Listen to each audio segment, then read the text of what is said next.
Two-sport champ Prajanchai set to face Alif for strawweight Muay Thai gold. Taiki Naito calls out Takeru and Yonis Anane set to make his One Championship debut.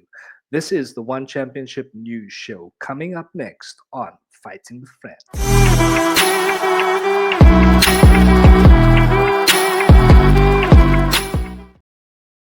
Welcome back to Fighting with Friends, the undisputed African fighting podcast champion of the world. This is your One Championship news show.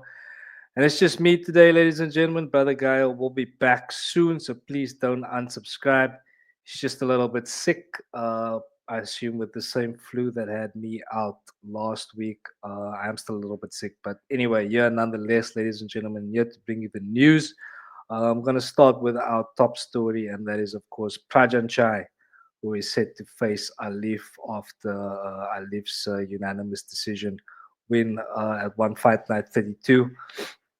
He beat Al Jamari. And yeah, very convincing performance. So yeah, fair play to him on the night. But yeah, this is Prajanchai getting into the ring after the result. Just play the face-off for you here, ladies and gentlemen. Let me get some volume going there. Why not?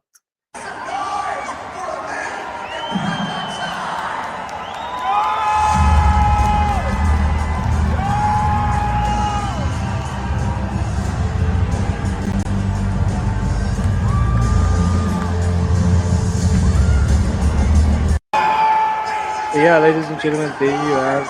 Let me turn it off. Okay, so there you have the face-off, ladies and gentlemen. As you can see, of course, very respectful there. We do have a bit of what was said in the media after that.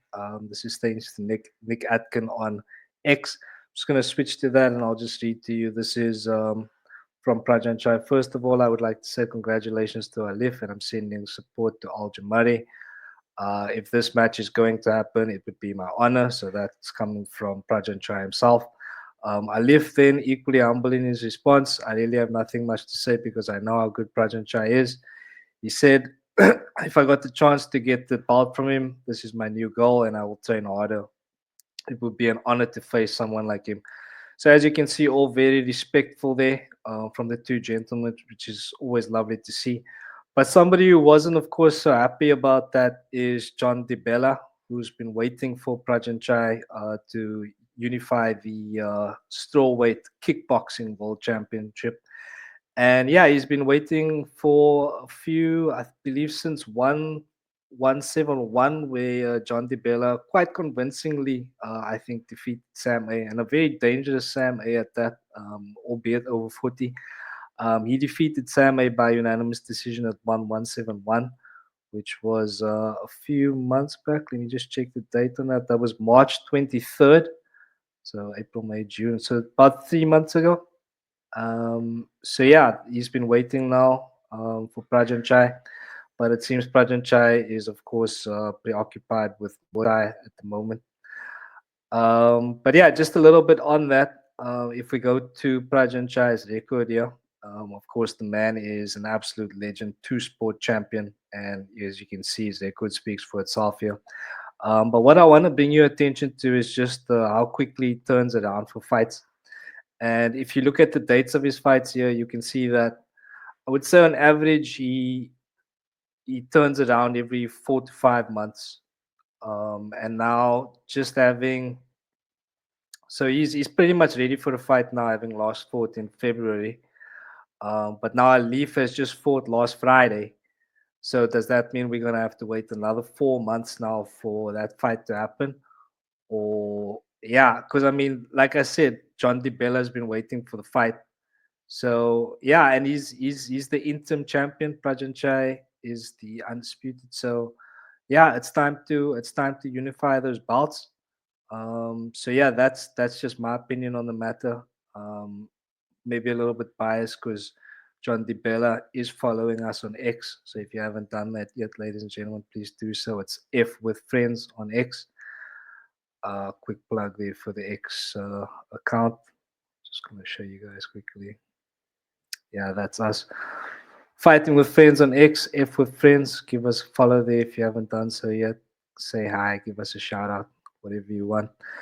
But yeah, So yeah, that's just my opinion. I think that that fight definitely needs to happen. I think DiBella is well deserving of the fight, and I mean, he even said we have covered this story a little bit before, and he even said that even if Prajanchai doesn't want to fight, he still wants to fight and defend his interim belt. So yeah, fair play to John DiBella, and yeah, just shout out once again to him.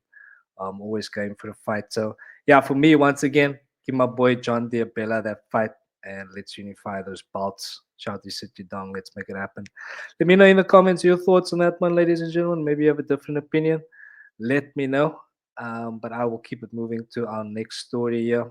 And here, Taiki Naito calling out Takeru Sagawa after his win at One Fight Night 32 against Johan Estepinian, taking Johan Estepinian's O on the night. In a very close fight, let's face it. I did watch it back a little bit earlier today, and yeah, it wasn't cut and dry. Let's just say that much. You can let me know in the comments your thoughts. But what did stick out to me in that fight was the fact that Estepinian pretty much made that a kickboxing fight, and like he didn't really utilize any knees or elbows. And you're gonna get into a kickboxing fight against a Japanese kickboxer.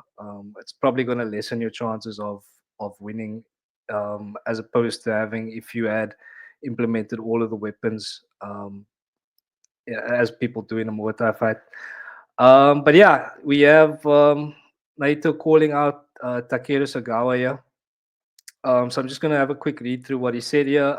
So he says in one's ranking, number two is Takeru, and I'm next. So I would love to fight him.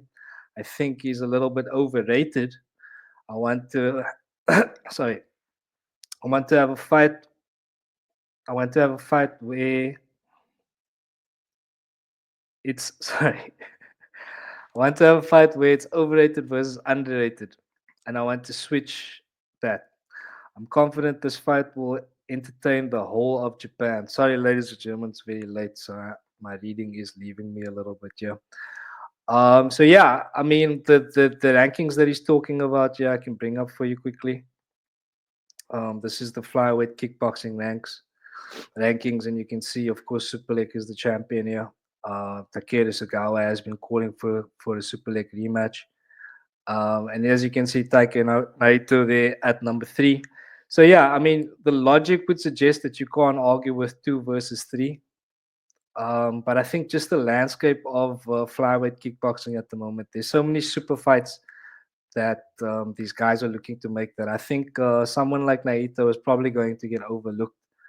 And I think that Takeru is going to go for the likes of Superlek, Rodtang, and possibly even Jonathan Haggerty at bantamweight. I wouldn't be mad at that either.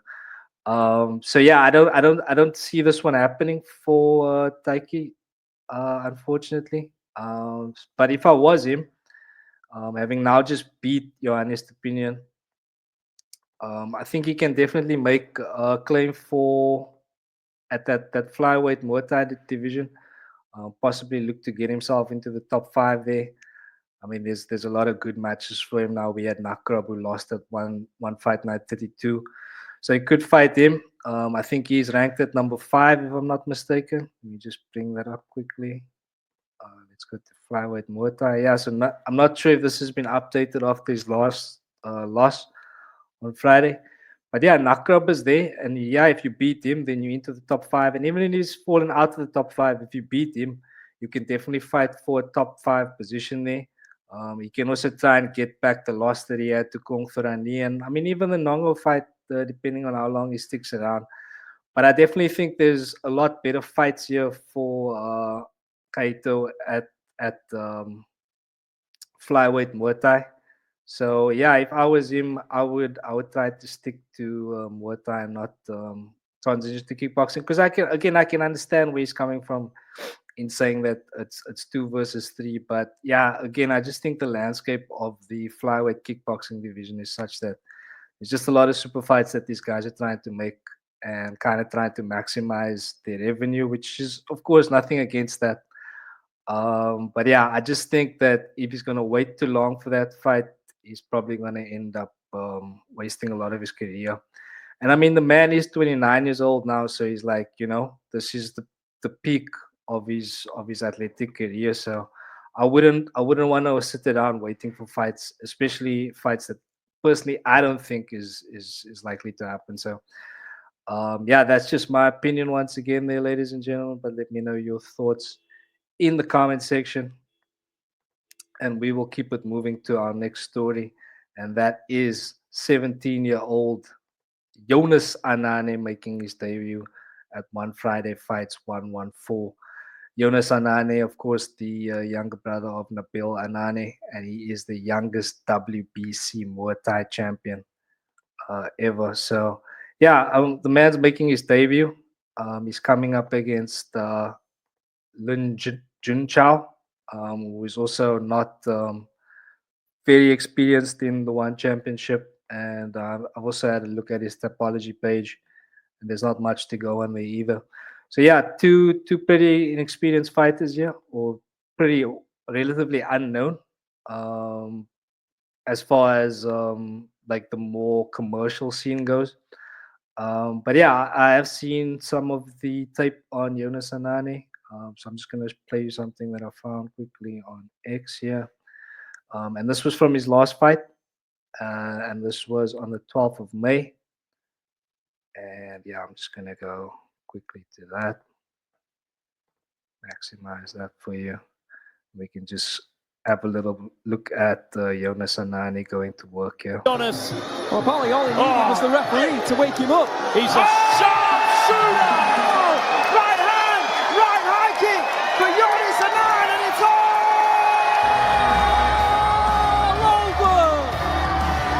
over! Wow! With that head kick as well, which of course he caught him with earlier on. It was incredible. There it is, that right high kick early on. There's the right hand, right high kick. I'm not even sure he touched him with the right hand actually. He almost threw it exactly at the same time.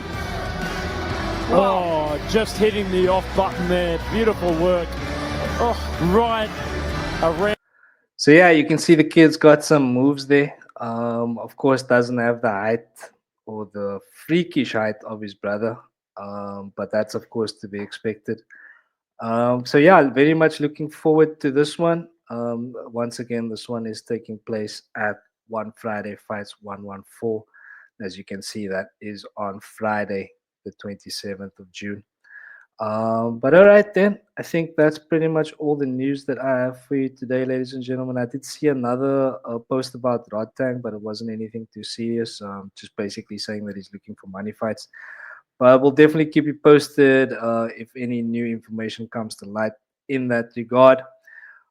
So yeah, I'm gonna stop sharing there, and then just thank you all very much for watching once again, ladies and gentlemen. If you have made it this far, please don't forget to like and subscribe to Fighting with Friends. And yeah, if you have any thoughts about the stories we've shared today, please let us know in the comments. Thank you all so much for watching, and yeah, have a great week further. We'll see you next time on Fighting with Friends.